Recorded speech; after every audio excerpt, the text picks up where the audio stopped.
we reach the point of digital health. And again, I will give you 30 seconds to read this long sentence with definition of digital health, which was provided by HIMSS. This is the biggest digital health expert community around the world, which is called Healthcare Information and Management System Society.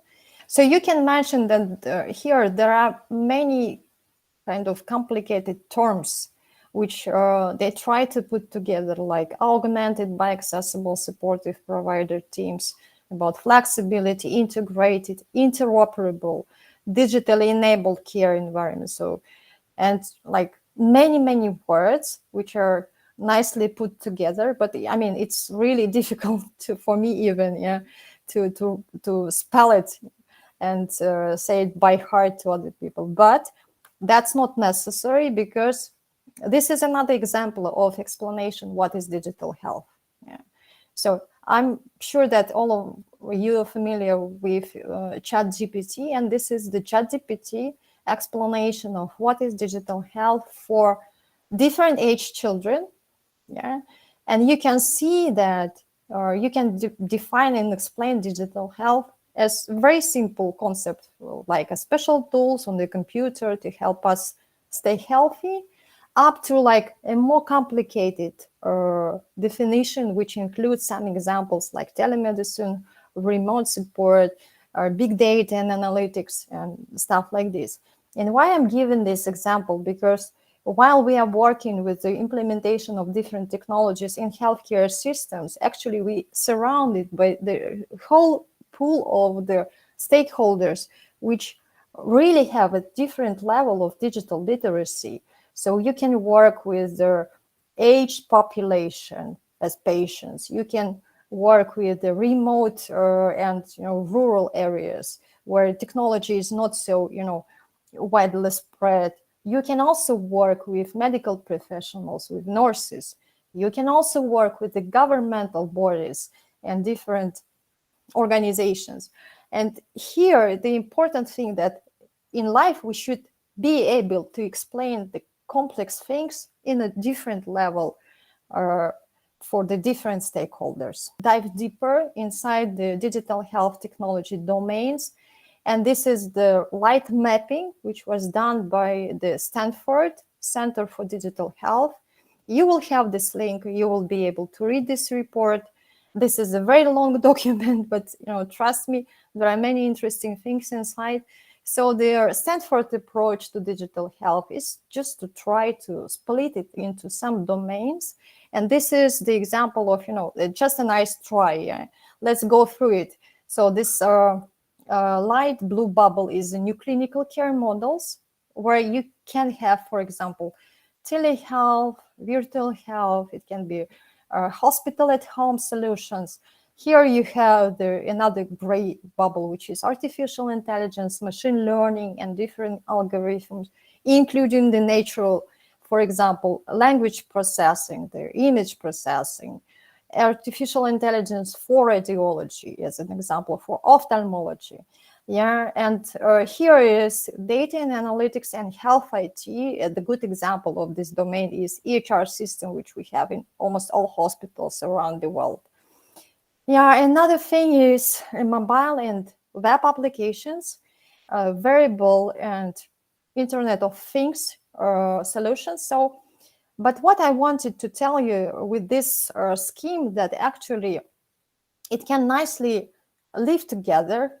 As an example, with telehealth, we know that now you can implement inside the telehealth platform chatbots, some of them very primitive, another one based on artificial intelligence engines, which can take and help you to communicate with patients for intake forms or, dispatching from the hospital.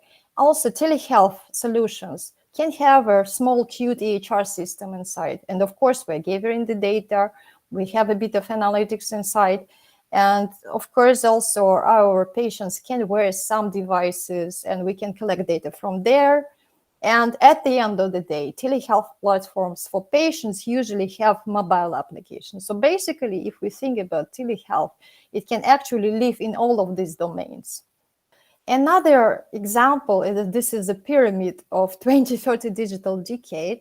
This is, the vision of the government on the digital health, how governmental bodies can present something like a digitalized economy and present it by cutting-edge technologies, about some rules of governance, and about the message to citizens about democracy. So if you can take some technology like blockchain, like 5G, then you are going to cybersecurity models. So it's basically moving from down up, yeah, and then explaining it as the people-centric solutions, and also being safety, security, and sustainable. So my thought for all these slides is that you can play with these terms.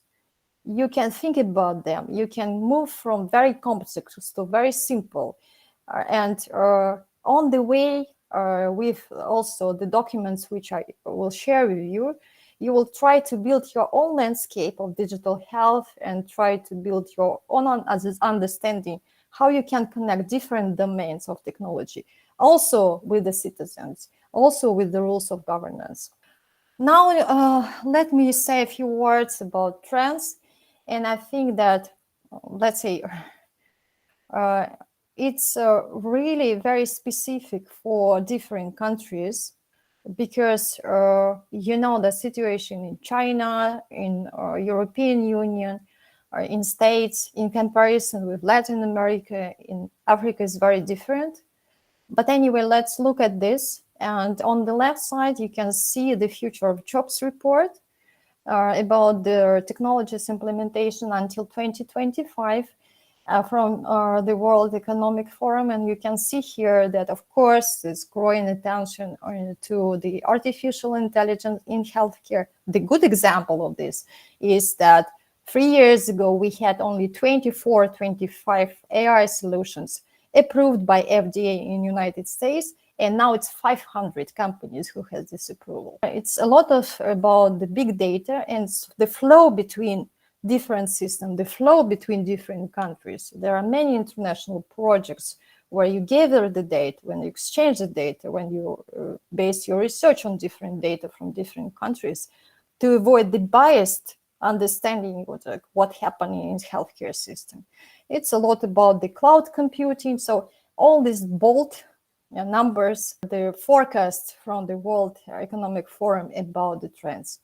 So here, the cycle of, let's say, top 50 digital health trends in 2021. You can try to find the freshest one from the medical futurist. And here you can see how, let's say, technologies are slowly moving from the down point, the innovation trigger, reaching the peak, and then moving to the plateau of productivity. And here, for example, you can see that electronic medical records, yes, it will be not much progress in them, and they are quite productive already, like as solutions.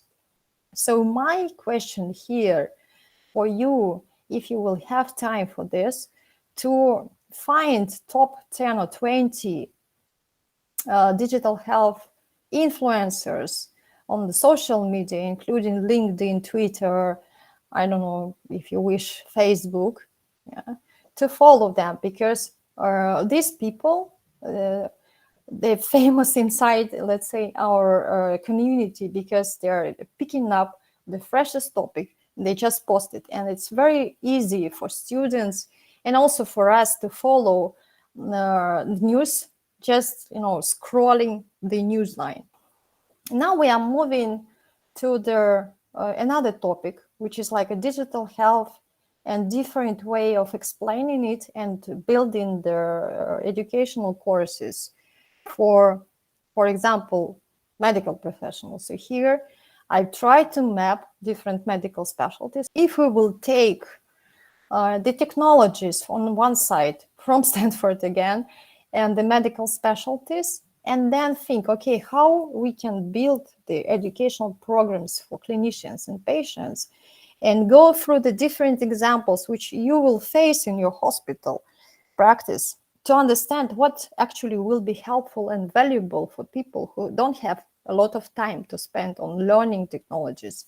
So if we speak about the EHR system, of course, the clinicians should know a bit of the interface, or of course, they should know where the patient's data is stored, probably light information about the algorithms, how you collect the data, how you extract the data, how you compare the data.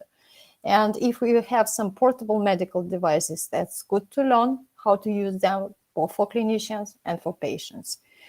Another example is the telehealth and IoT in pediatrics, or we call it telepediatrics. So here, of course, there are many good examples of portable medical devices for parents. And then, of course, both patient side and clinician side should know it's like about the self-monitoring, about how to ask parents about their children's symptoms.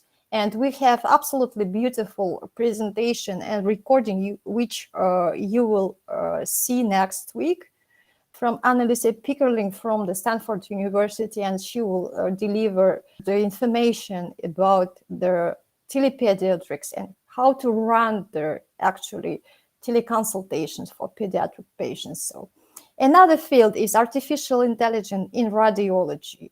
And here it's a very, very interesting topic, because I read a lot of articles about questions to the medical students in radiology, and they fear that artificial intelligence is coming, and they don't understand it quite well. So here I think that the basic knowledge of technology will be helpful. This is an example of Olga Gershuni shared with me as an idea, and I will give you the floor for 5 minutes to explain what is the virtual reality as a practical element for nursing education, for example. I am sure that virtual reality is nothing new for you, of course. And also in education, it's been widely used. So given the fact that everybody uses virtual reality, we can also think on something which would be beneficial for larger amount of people, such as various students in different schools. So not limiting us to only one school, but for example, go on the country level as an example. So by development of such a course, we would be able to introduce the best knowledge, the best experiences of our stakeholders, let's just say our professionals, but of course, people who are intended to use such course. And we can develop something which would be dynamic. So it not would be restricted to one case scenario, but you can think of several variables which would be interconnected or interdependable on each other. So for example, let's just say me working in the fields and having only 2 colleagues who are also nurses. So let's just say we are working without a doctor, but we still have to provide the best possible care for our patients. Then we can, of course, choose, okay, what kind of weather conditions are we at. So there are many elements that could be integrated, and then based on that, we can simulate this kind of environments. So perhaps you have already some experiences working with virtual reality. If you do, of course, we would be pleased to hear that. Thank you. Thank you so much. And let's move to another example, which is like a long-term programs. This I took from from HIMSS, the International Community for the Digital Health Expert and Specialist. And here you can see that this program can be very intensive, very, very kind of deep, and moving also from digital health ecosystem, something like we discussed today, to the patient-oriented health, and which is important. It's about the measurement and the quality control and many important things like the risk management and sustainability. So, and like the final big thing is about the strategy, about the governance, about the value-based healthcare. So it can be also programs like this. Now, this is basically, I think, the last slide about the digital health as a landscape. So let me one more time encourage you to explore a bit you can make this exploration in a different ways. I can tell you how I did it in my practice. Usually I'm picking up some domains which I feel that I have a weaker knowledge, like the artificial intelligence, which I studied at Stanford. I took it because I thought, okay, that's time for artificial intelligence. I want to know more about this. Yeah. Or you can go towards some domains which are you think they are closer to your future experience. It can be about the data, it can be about the telehealth, and it can be about the mobile technologies. But I truly believe that India is the country in which so many different technologies are blossoming now. So in my life, I checked several telehealth platforms and telehealth solutions, which were very interesting. So you can also, explore the local landscape and to see what is happening in your market, to try to compare different technologies, to try to see how they are evolving. Now let's move to the telehealth to make the bridge for the next week session. And what is telehealth? So basically, it's a use of electronic information and telecommunication technologies to support long-distance clinical healthcare as patient and professional health-related education, public health, and health administration. So basically, what we are doing right now, our course is somehow the example of the telehealth, because we are discussing health-related topics. We're discussing digital health technologies for healthcare. So I think that we can proudly say that we are doing telehealth right now.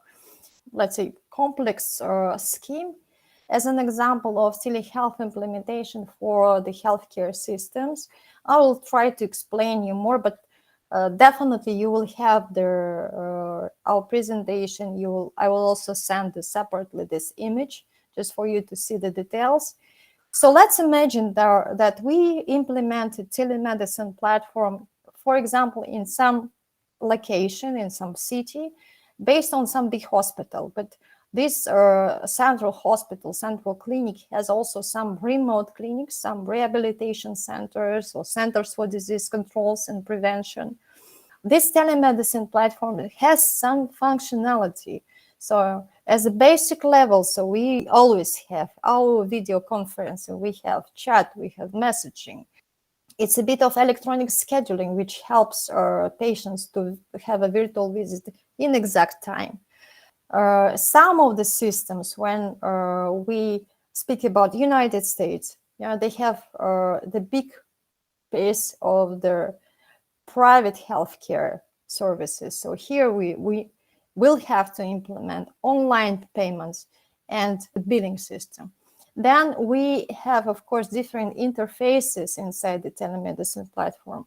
We have the door for the entrance for the patients. We have their interfaces for medical professionals. We also have the interface for admin staff, because you will need to understand what is your statistics, how the workflow is going, if everything is fine, if you need more clinicians on one side or you need to take more demand from the patients.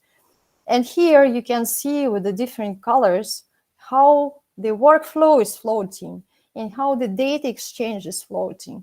And also we have the green one, this is electronic prescribing. If you connect telemedicine platform with the pharmacies, and then it can beautifully work together. And of course, at one moment you will need to report something to the insurance company, which is here, and for the Ministry of Health, if it's at the big hospital. And let's return back to our complicated scheme for Health Without Borders digital health ecosystem. So here, the dark blue on top I explained you, and the light blue and orange, if you wish. Now I think you will have a better understanding, because again, we are repeating that we have new clinical care models, we have healthcare IT, infrastructure, data management, we have artificial intelligence and algorithms, wearables, mobile applications, and web.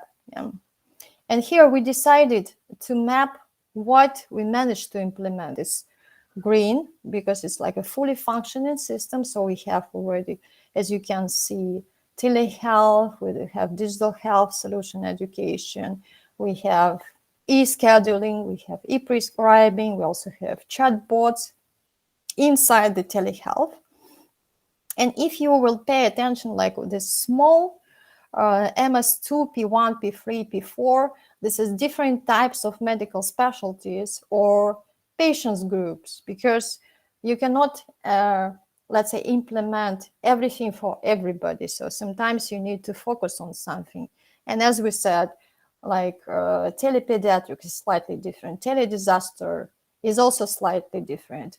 There is a big difference with teleradiology, and telestrokes is also the very good example of a slightly different logic inside the delivering tele consultations.